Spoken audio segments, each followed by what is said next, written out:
అయోధ్య ఉత్తరప్రదేశ్లోని ఒక ప్రముఖ పట్టణం. అయోధ్యని సాకేతపురం అని కూడా పిలిచేవారు. అయోధ్య భారతదేశంలోని అతి పురాతన నగరాల్లో ఒకటి. విష్ణువు శ్రీరాముడిగా అవతరించిన ప్రదేశం అయోధ్య అని చరిత్ర చెబుతోంది. రామాయణ మహాకావ్య ఆవిష్కరణకు మూలం మన అయోధ్య. ఉత్తరప్రదేశ్లోని ఫైజాబాద్ జిల్లాలోని ఫైజాబాద్ని ఆనుకుని ఉన్న పట్టణం అయోధ్య సముద్ర మట్టానికి 305 అడుగుల ఎత్తులో ఉంది. మరో విశేషం ఏంటంటే కోసల రాజ్యానికి రాజధానిగా అయోధ్య ఉంటూ వచ్చింది. అయోధ్య శ్రీరాముని చరిత్రలో చాలా ప్రాముఖ్యమున్న నగరం. ఎందుకంటే సాక్షాత్తు శ్రీరాముడు ఈ నగరంలోనే జన్మించినట్లు చరిత్ర చెబుతోంది.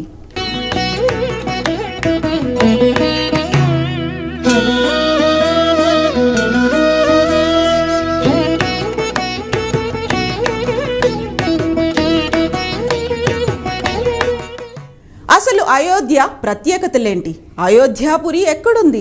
సరయూ నది ప్రాముఖ్యత ఏంటి? అయోధ్య వెళితే ఏ ప్రదేశాలు చూడాలో ఇప్పుడు చూద్దాం. అయోధ్య సరయూ నదీ తీరాన ఫైజాబాద్కు 6 కిలోమీటర్ల దూరంలో ఉంది. రామాయణాన్ని అనుసరించి 9000 సంవత్సరాలకు పూర్వం వేదాలలో ఆదిపురుషుడిగా హిందువులకు ధర్మశాస్త్రం అందించినట్లుగా పేర్కొన్న మనువు ఈ నగరాన్ని స్థాపించాడు. దీంతో పాటు మనకున్న మరికొన్ని ఆధారాలను బట్టి ఈ నగరం సూర్యవంశరాజైన ఆయుధ్ ద్వారా నిర్మితమైందని తెలుస్తోంది. సూర్యవంశ చక్రవర్తులు పాలించిన కోసల దేశానికి అయోధ్య రాజధాని నగరం. అయోధ్యను రాజధానిగా చేసుకొని హిందూ దైవమైన శ్రీరామచంద్రుడు పాలించాడు. అయోధ్యలో చూడాల్సిన ప్రదేశాలలో ముఖ్యమైనది హనుమాన్ గర్హి. ఇది హనుమంతునికి అంకితం చేయబడిన దేవాలయం. సీతాదేవి అయోధ్యలో బస చేసిన సమయంలో సీతాదేవి భోజనం చేసిన ప్రదేశంగా భావించబడే సీతాకి రసోయికి నిలయం. నగరం వార్షిక దీపోత్సవం వేళ కార్యక్రమాన్ని వేలాది మట్టి దీపాలతో జరుపుకునే ఒక పండుగ. దీంతో పాటు నగరంలోని రామ్ కోట్, తులసి స్మారక్ భవన్, శ్రీ నాగేశ్వరనాథ ఆలయం, కనక్ భవన్, మణిపర్వత్, దశరథ్ భవన్ ఇలా ఎన్నో ప్రదేశాలను సందర్శించవచ్చు.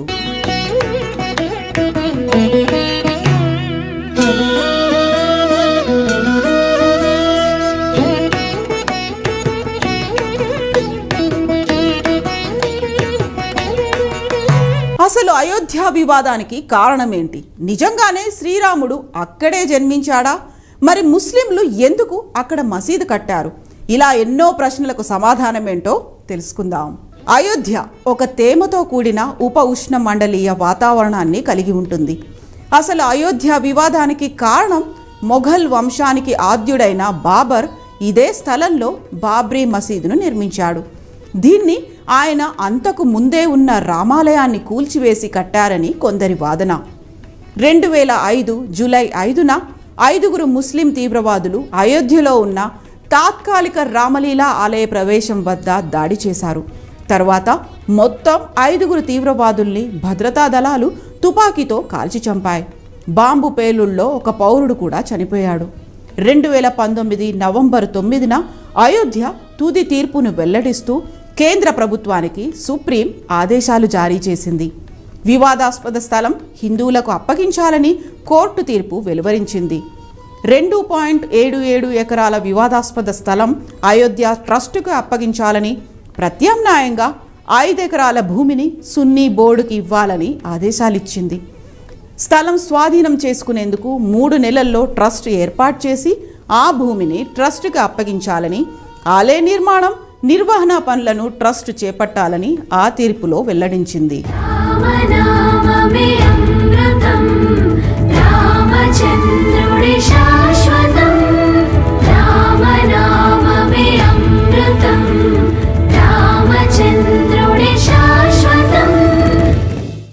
ఇప్పుడు మనం చూస్తున్న అయోధ్య పూర్తిగా మారిపోయింది. రామ జన్మభూమి అయిన అయోధ్య ఇప్పుడు ఎటు చూసినా వెల్లి విరిసిన ఆధ్యాత్మికతతో విరాజిల్లుతోంది. అయోధ్యకు వచ్చే ప్రతి ఒక్కరికి గుండె నిండా భక్తిభావం ఉట్టిపడేలా ఎటు చూసినా ఆధ్యాత్మిక భావనను కలిగిస్తోంది. కోట్లాది మంది హిందువుల కళ నిజమయ్యే ఘడియలు దగ్గర పడుతున్న తరుణంలో అయోధ్య నగరం ముస్తాబవుతోంది. శతాబ్దాల స్వప్నం సాకారమయ్యే ఘడియలు దగ్గర పడుతుండటంతో ప్రపంచం నలుమూలల నుంచి ఎంతో మంది ప్రముఖులు అయోధ్యను చూసేందుకు క్యూ కడుతున్నారు.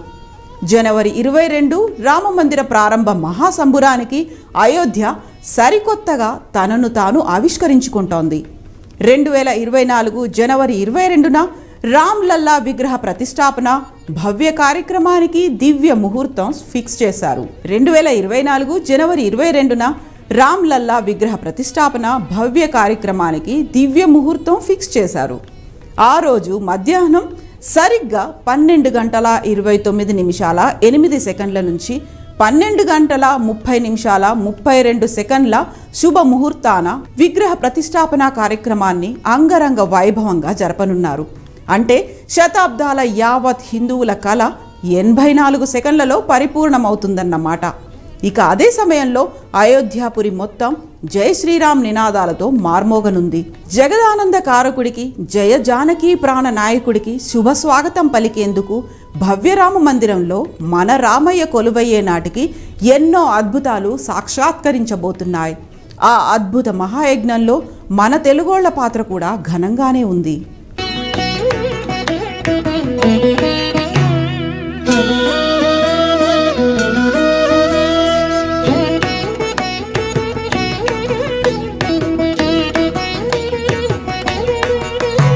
రామమందిరం లక్షలాది మంది భక్తులకు పవిత్రమైన ఆరాధనా స్థలం మాత్రమే కాదు, ఆలయ నిర్మాణ ఇంజనీరింగ్లో అదొక అద్భుతమైన సాహసం.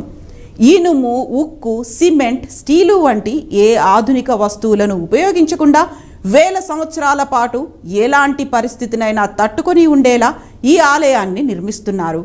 ఆలయ నిర్మాణంలో ఉన్న మరిన్ని అద్భుతాలను చూద్దాం పదండి. విశ్వ ఆధ్యాత్మిక నగరిగా విరాజిల్లుతున్న అయోధ్యలో ఎక్కడ చూసినా ఆధ్యాత్మిక పరిమళాలతో విరాజిల్లబోతోంది. లక్షలాది మంది హాజరయ్యే భవ్య రామమందిర మహా సంరంభ వేడుకకు నా భూతో నా భవిష్యత్ అన్న రీతిలో ఏర్పాట్లు చేశారు. ఈ మహత్కార్యంలో తాము భాగస్వాములయ్యేందుకు భక్తజనం కూడా ఉవ్విళ్ళూరుతున్నారు. ఇక ఆలయ విశిష్టతలకు వస్తే ప్రతి ఒక్క కట్టడం ఒక అద్భుతం. ఎలాంటి ట్రెడిషనల్ కన్స్ట్రక్షన్ మెటీరియల్ వాడకుండా రాజస్థాన్లోని భరత్పూర్లోని బన్సీ పహార్పూర్ నుంచి ప్రత్యేకమైన గులాబీ రాయిని తెప్పించి రామ మందిరాన్ని నిర్మించారు. ఇది భూకంపాలను తట్టుకోగలదు. దీని బరువు కూడా చాలా తేలికగా ఉంటుంది. ఇక ఈ రాళ్లపై ఇంట్రికేట్ ప్యాటర్న్స్ అద్భుతంగా చెక్కారు. పొడవైన కమ్మీలు, లాక్స్తో వీటిని ఒకదానికొకటి ఫిట్ చేశారు. బైండింగ్ ఏజెంట్, గ్లూ అవసరం లేకుండా నిర్మాణం చేశారు. ఈ టెక్నాలజీ వల్ల టెంపుల్ చాలా స్టేబుల్గా ఉండడమే కాకుండా వేలాది సంవత్సరాలు దెబ్బతినకుండా ఉంటుంది.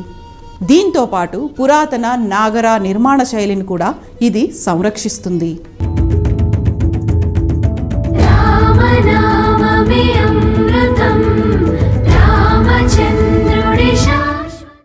జనవరి 22న అయోధ్యలోని రామాలయంలో శ్రీరామ విగ్రహ ప్రతిష్ఠ జరగనున్న నేపథ్యంలో దేశ విదేశాల నుంచి ఎన్నో కానుకలు వస్తున్నాయి. రాముని అమ్మమ్మ వారి ఊరు నుంచి కొన్ని కానుకలు వస్తే సీతమ్మ పుట్టింటి నుంచి చీరా సారే కూడా ఘనంగానే వచ్చింది. అతిపెద్ద ధూపం, 2000 కిలోలకు పైగా ఉన్న గంట, బంగారు పాదుకలు, తాళం చెవి, ఇలా ఎన్నో కానుకలు రాములోరి సన్నిధికి చేరుకున్నాయి. రామ మందిర నిర్మాణం పూర్తిగా వచ్చింది. ఇక కొన్ని పనులు మినహా దాదాపు అన్ని పనులు పూర్తయ్యాయి. రామ్లల్లా విగ్రహ ప్రతిష్టాపనకు సమయం దగ్గర పడుతున్న నేపథ్యంలో రాములోరికి దేశ విదేశాల నుంచి ఎన్నో కానుకలు వస్తున్నాయి. వీటిలో కొన్ని రామాయణ ఇతిహాసంలో పేర్కొన్న ప్రదేశాల నుంచి ఆనవాలుగా కానుకలు వస్తుండడం విశేషం.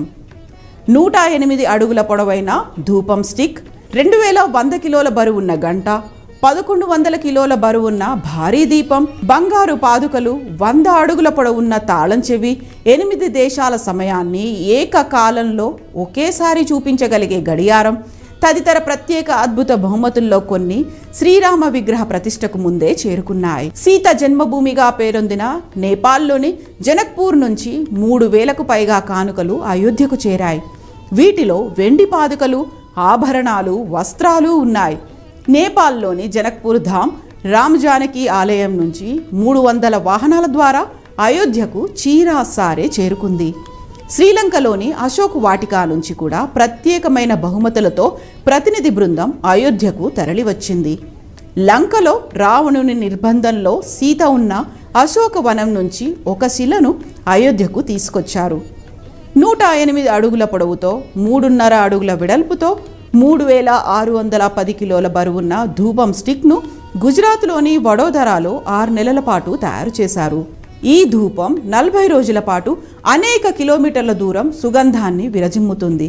ఇది పర్యావరణ హితంగా ఉంటుందని దీన్ని తయారు చేసిన వడోదరా కళాకారుడు విహభరద్వాజ్ అంటున్నారు. ఈ ధూపం స్టిక్ను తయారు చేయడానికి 378 కిలోల గుగ్గిలం, 376 కిలోల కొబ్బరి చిప్పలు, 190 కిలోల నెయ్యి, 1470 కిలోల ఆవు పేడ, 420 కిలోల మూలికలు ఉపయోగించామని ఆయన వివరించారు. ఢిల్లీలోని కుతుబ్ మినార్ పొడవులో సగం దీని పొడవు ఉంటుందన్నారు. ఇక 2100 కిలోల బరువున్న గంటను అష్టధాతు అంటే 8 లోహాలతో ఉత్తరప్రదేశ్లోని ఈటాకు చెందిన జలేసార్లో తయారు చేశారు. దీన్ని తయారు చేయడానికి వారికి 2 ఏళ్లు పట్టింది.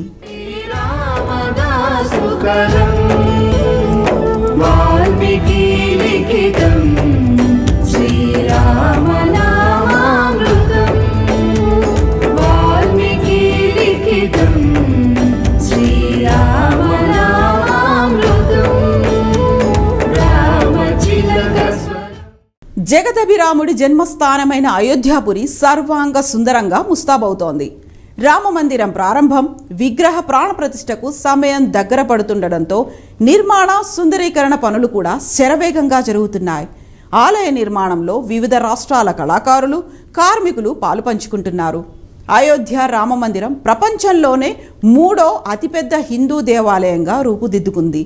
మన జీవితంలో ఒక్కసారైనా అలా అయోధ్యాపురిలో విహరిస్తూ ఎంతో నైపుణ్యంతో నిర్మించిన కట్టడాలను, అయోధ్య పరిసర ప్రాంతాల్లో కొలువైన అద్భుతాలను తప్పకుండా చూడాల్సిందే. హలో